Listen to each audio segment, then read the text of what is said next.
আসসালামু আলাইকুম। Private car driver ভাইদের জন্য আজকে একটা ভিডিও।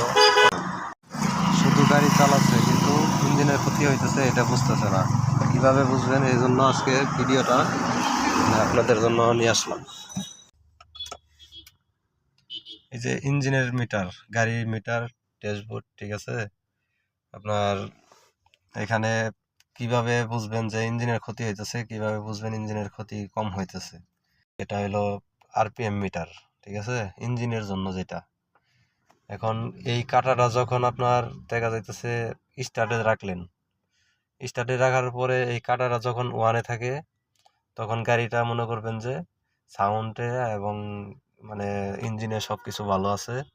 এখন ওয়ানের নিচে যদি এই যে নিচের দাগে যদি থাকে, তাহলে মনে করবেন যে এই টুনটা একটু কমানো আছে, টুন একটু কমানো আছে, এই জন্যে মানে নিচের দাগে আছে।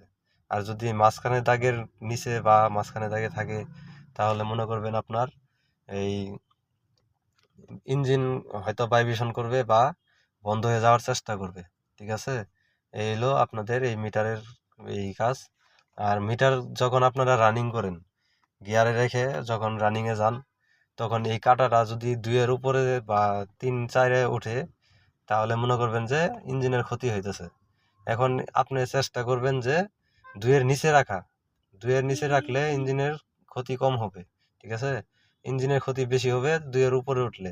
কিভাবে 2-এর নিচে রাখবেন এটা আমি বলতেছি।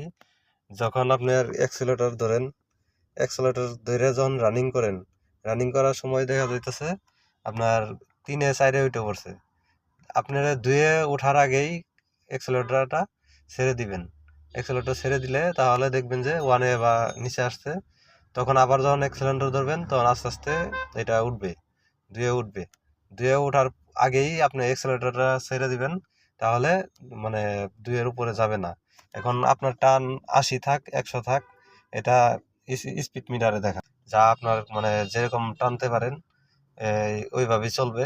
কিন্তু সম্পূর্ণ মানে দেখবেন যে 80-র উপরে কখনো গাড়ি চালাবেন না, ঠিক আছে। 80-র উপরে গাড়ি চালালে হয়তো একটা ক্ষতি হইতে পারে বা যে কোনো সমস্যা হইতে পারে।